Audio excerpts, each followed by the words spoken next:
دنیا میں بہت سے شہر مشہور ہیں، لیکن ایک شہر ایسا ہے جہاں کچھ لوگ زیارت کے لیے جاتے ہیں لیکن واپس ویسے نہیں آتے جیسے وہ گئے تھے۔ یروشلم ایک ایسا شہر جسے یہودی، مسیحی اور مسلمان تینوں مقدس مانتے ہیں، لیکن کچھ سائیکائٹرسٹ کا کہنا ہے کہ یروشلم صرف روح کو نہیں بلکہ ذہن کو بھی ہلا دیتا ہے۔ 1930 میں یروشلم کے ایک سائیکائٹرسٹ ڈاکٹر ہائنز ہرمن نے ایک عجیب پیٹرن نوٹس کیا۔ لوگ شہر میں داخل ہوتے اور دھیرے دھیرے انہیں لگنے لگتا کہ وہ ایک نبوتی مشن پر ہے۔ کوئی اپنے آپ کو حضرت داؤد علیہ السلام سمجھنے لگتا، کوئی حضرت مریم، کوئی یحییٰ، اور کوئی تو سیدھا سیدھا مسیح ہونے کا دعویٰ کر دیتا۔ بعد میں کفار شال مینٹل ہیلتھ سینٹر یروشلم میں ان لوگوں کے لیے ایک سینٹرل جگہ بنائی گئی جہاں ایسے کیسز لائے جاتے تھے۔ اور پھر سال 2000 میں سائیکائٹرسٹ یائر بار ایل، ریمونا ڈرسٹ، گریگری کیٹس، جوزف زلسن، زیوا سٹراؤس اور ہائم نوبلر نے اس فینومینا کو فارملی ڈسکرائب کیا اور اسے نام دیا گیا یروشلم سنڈروم۔ ان کے مطابق 1980 سے 1993 کے درمیان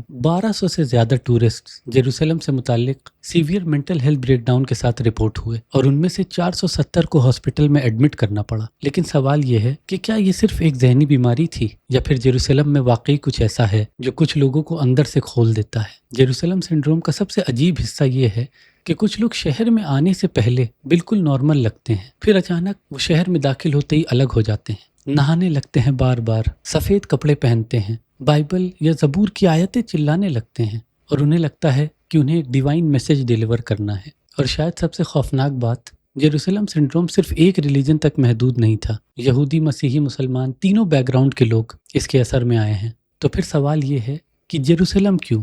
دنیا میں اور بھی تو ہولی پلیسز ہیں، لیکن پھر بھی لوگ اسی شہر میں آ کر کیوں اپنی پہچان کھو دیتے ہیں؟ کیا اس لیے کہ یہاں ہزاروں سال کی دعائیں، جنگیں، قربانیاں اور انتظار آج بھی ہوا میں لٹک رہے ہیں؟ یا پھر یہ شہر واقعی صرف زمین کا ایک ٹکڑا نہیں بلکہ ایک اسپریچول پریشر پوائنٹ ہے، اور اگر کچھ مقامات واقعی روحانی طور پر نازک ہوتے ہیں تو کیا یروشلم ان میں سے ایک ہے؟ تو پھر سوال یہ نہیں کہ انہوں نے کیا دیکھا، سوال یہ ہے کہ وہاں پہ ایسا کیا ہے جو بار بار اس پیٹرن کو ریپیٹ کرتا ہے۔ ہو سکتا ہے سب سے نازک راستہ برزخ اور جن کی دنیا سے رابطہ کرنے کا، کیونکہ کچھ لوگوں نے اس کی صاف طور پر تشریح یہی کی ہے کہ ان کے ساتھ جو معاملات ہوئے وہ کسی اور نہیں بلکہ جن کی حرکات تھے۔